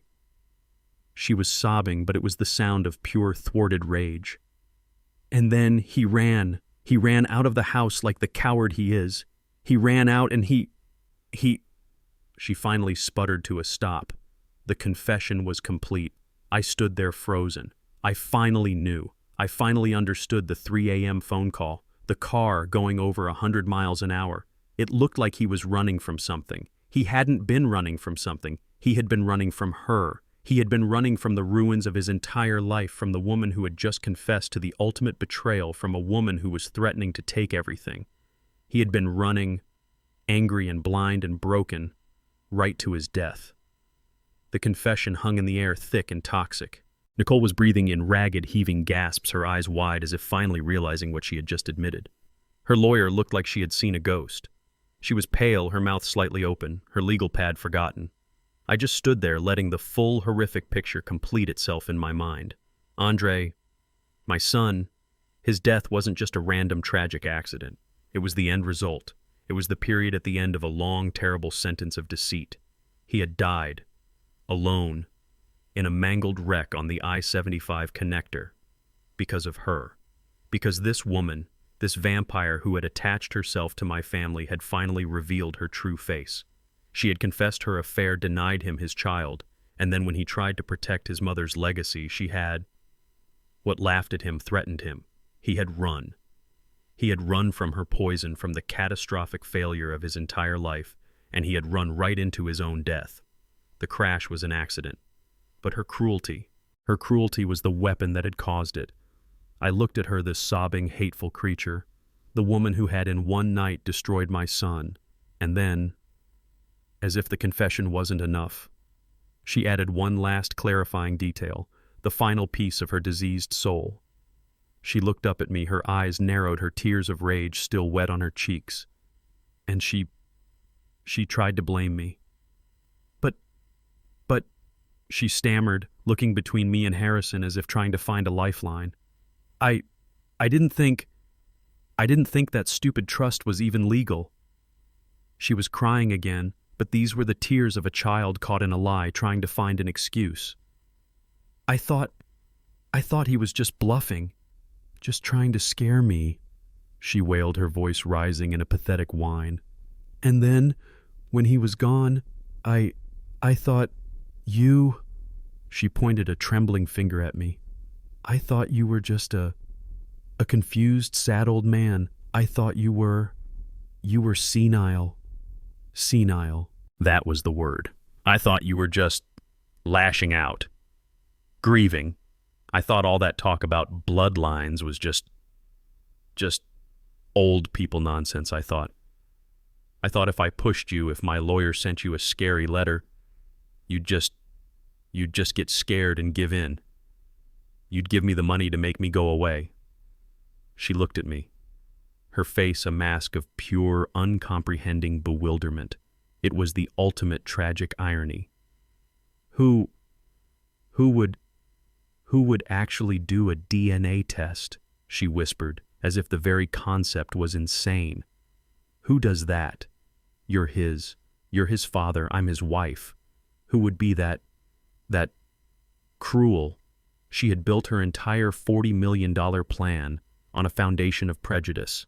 She had assumed that I was just a lumpen old black man, confused, easily intimidated, maybe a little greedy, but ultimately stupid. She had bet her entire future on the idea that I was just a grieving, senile old fool who would crumble under pressure from a smart, powerful white lawyer. She never in her wildest dreams imagined I would be logical, that I would be strong, that I would be a trustee. She had underestimated me, and in the end, that was what had destroyed her. I just looked at her. I had no more words. I had no more anger. I just felt nothing. Just a cold, vast emptiness. Harrison finally moved. He reached out, and with a quiet click, he turned off the digital recorder.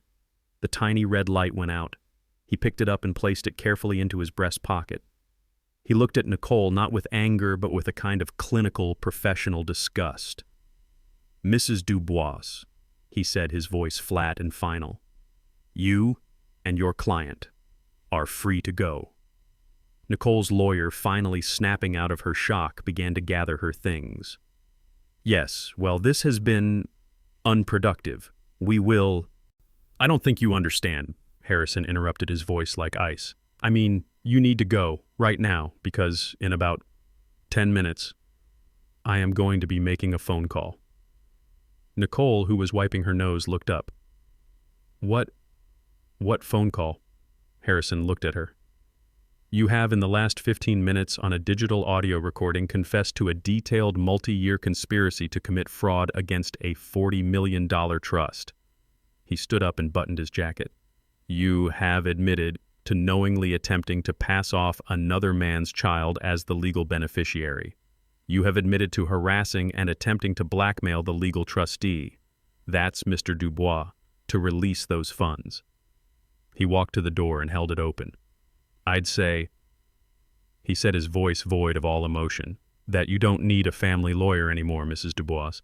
I'd say you need a very, very good criminal defense attorney." The downfall was not a dramatic explosion. It was a quiet, systematic dismantling.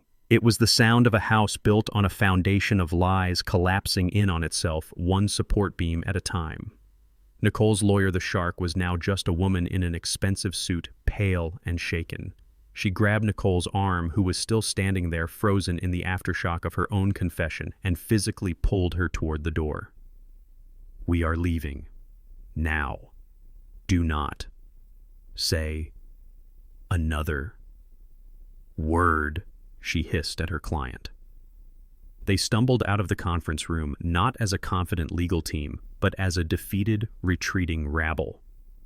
When the door clicked shut, Mr. Harrison let out a breath he seemed to have been holding for an hour. He looked at me. "Gus, I am so sorry you had to hear that. So sorry for all of it." I just nodded, still numb. What happens now, Harrison?" He walked to his desk and picked up the phone. Now the truth takes its course. The first consequence was immediate. Harrison's call to the bank, armed with the DNA proof and the audio confession, didn't just freeze the trust. It sealed it. The $40 million Camille's legacy was now safe, locked away from her forever. The second consequence was the simple will. The $32,000 in the joint account, Harrison filed an immediate fraud claim against it on behalf of Andre's estate. That money was frozen indefinitely. Nicole would not see a penny of it. The third and most crushing was the home. It turned out the high-rise condo wasn't leased. It had been purchased.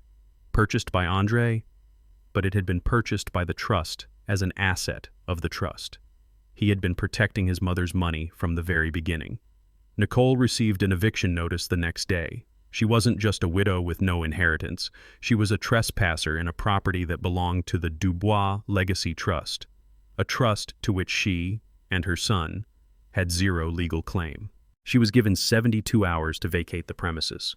The BMW X5, that too was a lease paid for by Andre's corporate account, which was of course now defunct. The bank repossessed it from the condo's parking garage before she had even finished packing. In the span of 3 days, she went from a potential $40 million heiress to a woman with nothing. No money, no car, no home, just a baby, another man's baby, and the looming threat of a criminal indictment for conspiracy to commit fraud. The social media posts, they stopped. Her whole online presence vanished. The grieving widow had ceased to exist because the lie was no longer profitable. She was just as she had accused me of being, a lonely, isolated person with nothing. The difference was, she had earned it. After they were gone, the silence they left behind was louder than all the screaming. It was a vacuum heavy and suffocating. I finally sat down, my legs giving out from under me. I felt hollow. I had the truth. I had all of it, and the truth was uglier than anything I could have ever imagined. My son was dead, and he had died in hell. I just sat there staring at the DNA report she had left on the table. 0.00%. Harrison quietly packed his briefcase. He put the audio recorder in a separate pocket. I thought he was just giving me a minute to breathe. But then he stopped. He looked at me, his face full of a deep professional sadness. "Gus," he said, his voice gentle. "I know. It's a lot. But there's one last thing." I looked up, weary to my bones. What more could there be, Harrison? What more is there to say? He walked back to the conference table and opened his binder, the binder that held the trust document. We've only acted on the first part of the trust, the part about confirming the heir. He put his glasses on and looked down at the page. But Andre, your son was meticulous. He was more thorough than I think anyone ever knew. "What do you mean?" I asked, my voice a dry rasp. "He didn't just create a test, Gus," Harrison said. "He created a contingency plan. He planned for this. He planned for the 0.00% result."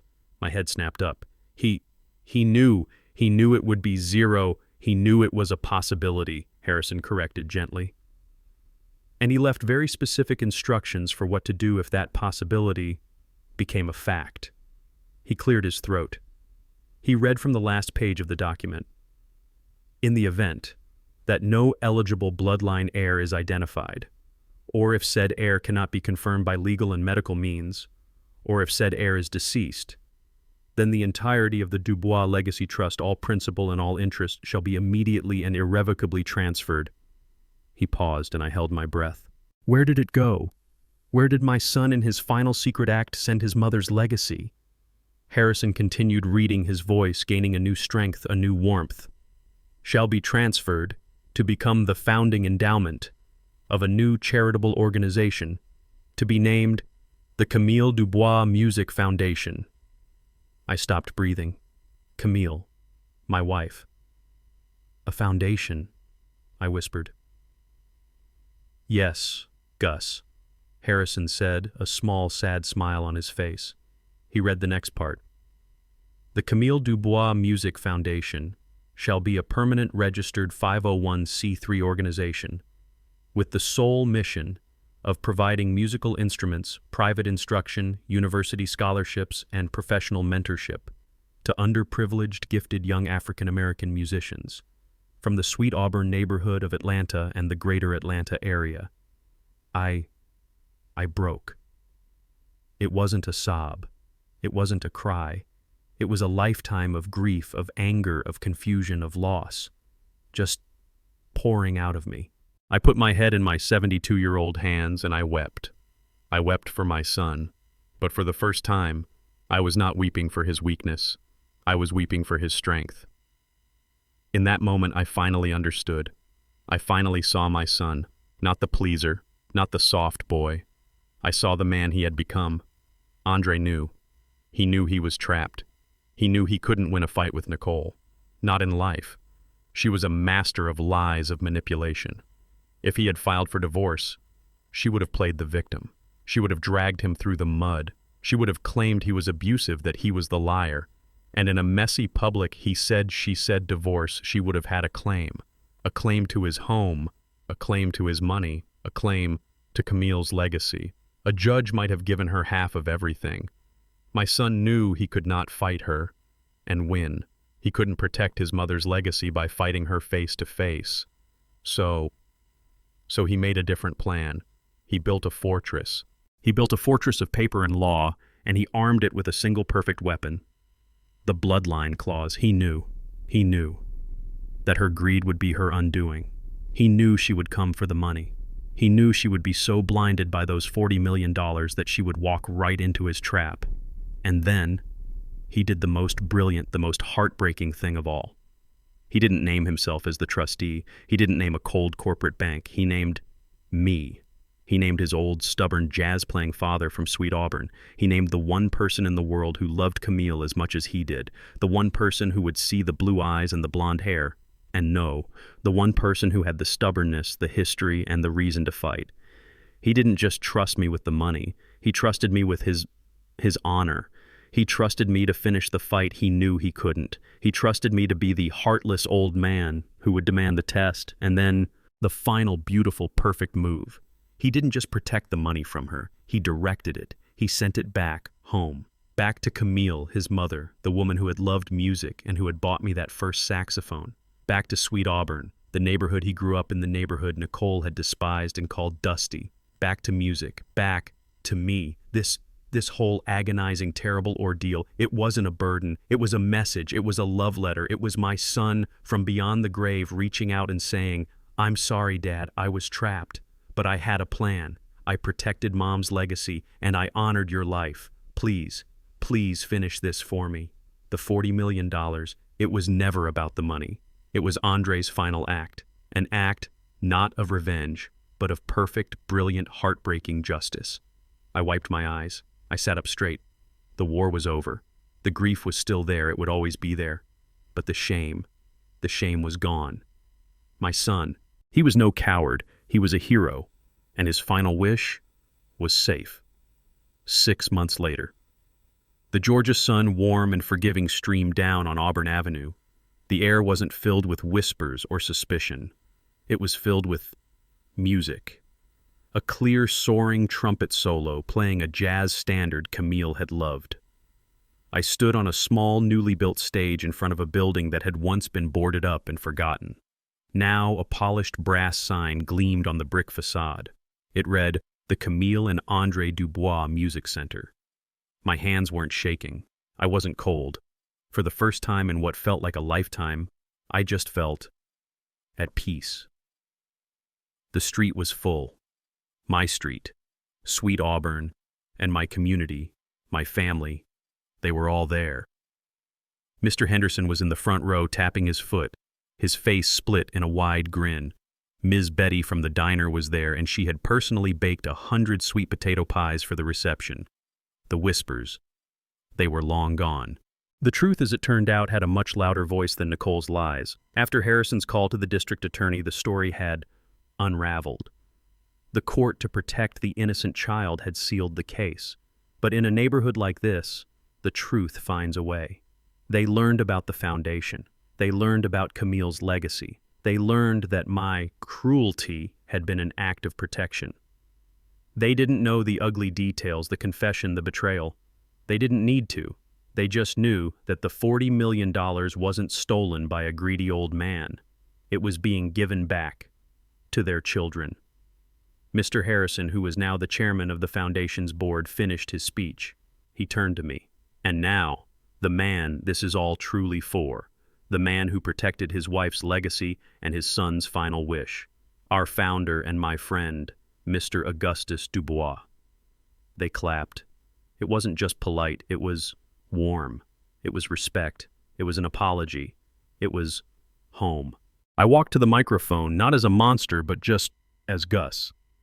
Later that afternoon, after the music had quieted down and the kids were inside trying out new saxophones and trumpets, Harrison and I were standing by the window. He was sipping a punch. "You did a good thing, Gus. A truly incredible thing." I just nodded, watching a young girl no older than 10 figure out a C scale on a piano. "Andre did this," I said quietly. "And Camille. I was just the executor." Harrison was quiet for a minute.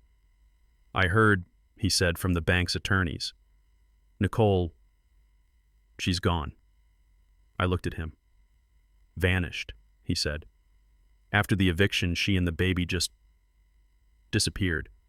Word is, Paul, the colleague, the father, he wanted nothing to do with her once he found out the $40 million trust wasn't real. He changed departments, won't take her calls. She was left with exactly what she started with, nothing. She never even responded to the criminal fraud complaint. She ran." I processed that. A part of me, a dark part, felt a cold satisfaction. But mostly, I just felt tired. And I thought of the baby, the little boy with the blue eyes. "That's a hard life for a child," I said mostly to myself. Harrison nodded. "It is." I took a breath. The boy, he won't be left with nothing." Harrison looked at me confused. I had you set up another trust, didn't I?"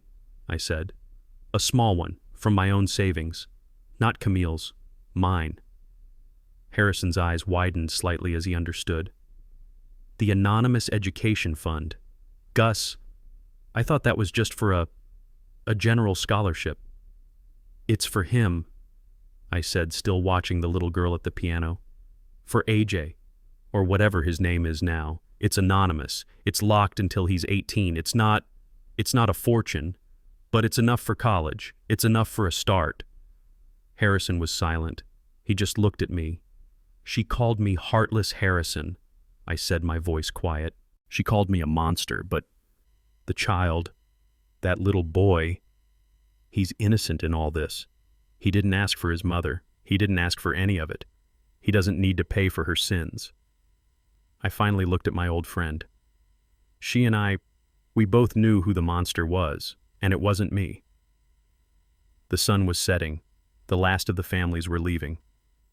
I was alone in the new building, the smell of fresh paint and old wood all around me. I walked over to the small stage. My old saxophone, Camille's gift from all those years ago, was sitting on a stand. I picked it up. The brass felt cool and familiar in my hands. I thought about the last 6 months. The pain, the doubt, the rage, the final terrible truth. Nicole had called me greedy. She had called me heartless. She had built her entire world on a lie, and she had bet everything on the idea that I was a weak, stupid old man. But the truth has its own rhythm. It has its own melody. You can try to cover it up with noise. You can try to silence it with lies, but it's always there playing underneath, and in the end, it always plays the final note. I raised the horn to my lips, and for the first time in a very, very long time, I played. This story is a powerful lesson in truth, legacy, and the corrosive nature of deceit. It teaches us that greed built on lies creates a fragile reality destined to shatter. It shows that true strength isn't always loud. Sometimes it's the quiet, unyielding resolve of a person bound by honor and love. It reminds us that our legacy is not just about the money we leave behind, but about the values we protect, and the final quiet wishes of those who trusted us to be their voice when theirs was silenced. What would you have done in Augustus's position, and have you ever had to fight a silent battle for the truth?